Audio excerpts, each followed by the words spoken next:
Not all ammunition is created equal. Some ammo can ruin your day at the range, or worse, fail when you need it most.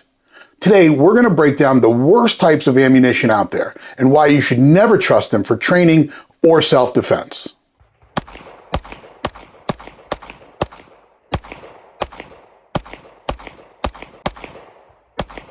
Welcome back, guys. It's Chris from ZERT. And first up, we need to talk about failure to perform. Now, that's failure to feed, failure to fire, and failure to eject. All three of those usually will come from poor quality ammunition. That poor quality can be from a couple of different things, or three different things to be exact. Inconsistent powder charges, cheap primers, or improper case sizing. A lot of bargain binned or off-brand surplus ammo might seem like a good deal, and today's day and age, we're always looking for a good deal on ammunition. But that's until it turns your gun into a single-shot firearm. Not good. Brands with poor quality control, especially lesser-known foreign manufacturers, can cause more problems than they're worth. Now, I'm not saying that's the case with every foreign manufacturer when it comes to ammunition. There are some good brands out there and some popular brands out there.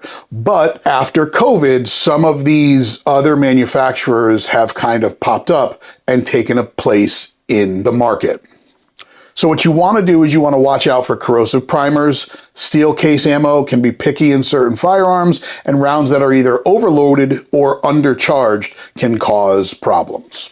Next, let's talk about accuracy. Even if the ammo does cycle, you might find yourself struggling to hit anything. Now, is that because you have poor mechanics, or could it be something else? Poor bullet seating and inconsistent power loads can send shots all over the paper. And when you're training for concealed carry, home defense, or competition, bad ammo wastes more than money. It wastes your time and your muscle memory. If it can't hold a group, don't waste your time and either try that in another firearm to exclude the firearm, or try different ammo in that firearm to determine what the actual cause might be. Now let's get into dirty ammunition. Some rounds leave excessive carbon, lead fouling, and even unburnt powder throughout your firearm.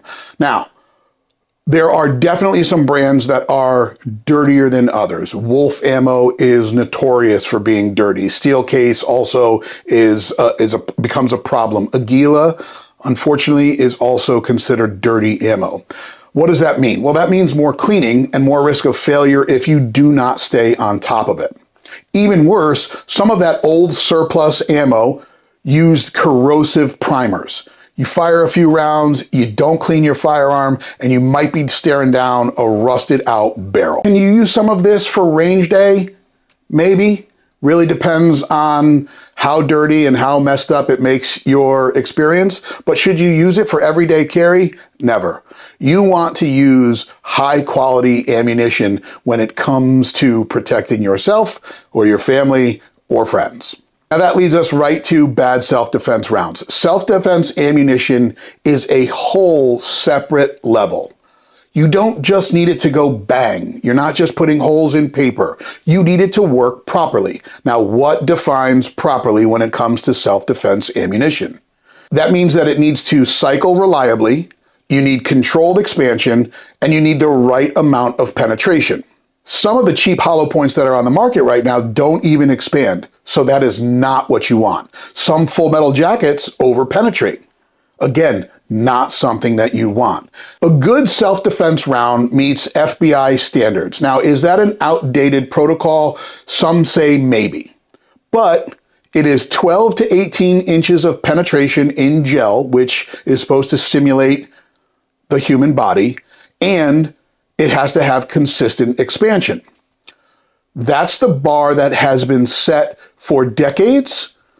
Some say you shouldn't settle for less, but there are others that say that that FBI protocol is a little bit of outdated based on some of the things that it includes. I tend to agree, but it is a good starting point when it comes to picking the right self-defense ammunition.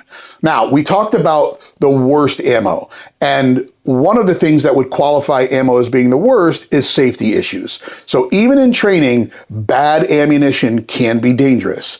You ever heard a pop instead of a bang? Well, you could be experiencing a squib load, and that's where the bullet gets lodged in the barrel. Now, if you are experienced and you notice what just happened, you should be able to clear that malfunction and continue on. But for the untrained person, you fire another round behind it and you can either blow up your gun or worse. So if the recoil feels off or the sound isn't right, stop. Check your bore in a safe manner and don't take any chances. If you need to understand how to clear a malfunction, there's probably other videos. We're not going to get too much into that in this video. So what's the worst ammunition out there? Again, we're not going to get into brands. Everyone has their personal favorite or that they really hate. I would tell you to try a lot of different ammunitions out there in a number of different firearms that you own. If the ammo is inconsistent or it's unreliable, then that would qualify it as being the worst ammo. Is it dangerous to your gun or to you? Also, qualifications that make it the worst ammo for you. Whether you're training or caring for self-defense, your ammo has to work every time. It is not a question of sometimes. It has to work every single time. Stick with trusted brands. That's definitely one way you can kind of curb this worst ammo thing. Test your self-defense ammo in your actual carry firearm repeatedly, and never assume that just because it's going bang, it's good to go. Your self-defense ammo should perform reliably and be lethal when you need to use it. Thanks for watching this video, guys, and I hope you picked up a little bit of useful information when it comes to the worst ammunition out there. What I want you to do is drop your worst ammo horror story in the comments below, okay? I want to hear them. Don't forget to like, subscribe, and hit the bell notification so you never miss out on what's coming next. Until next time, you guys stay safe, stay prepared. ZP002, out.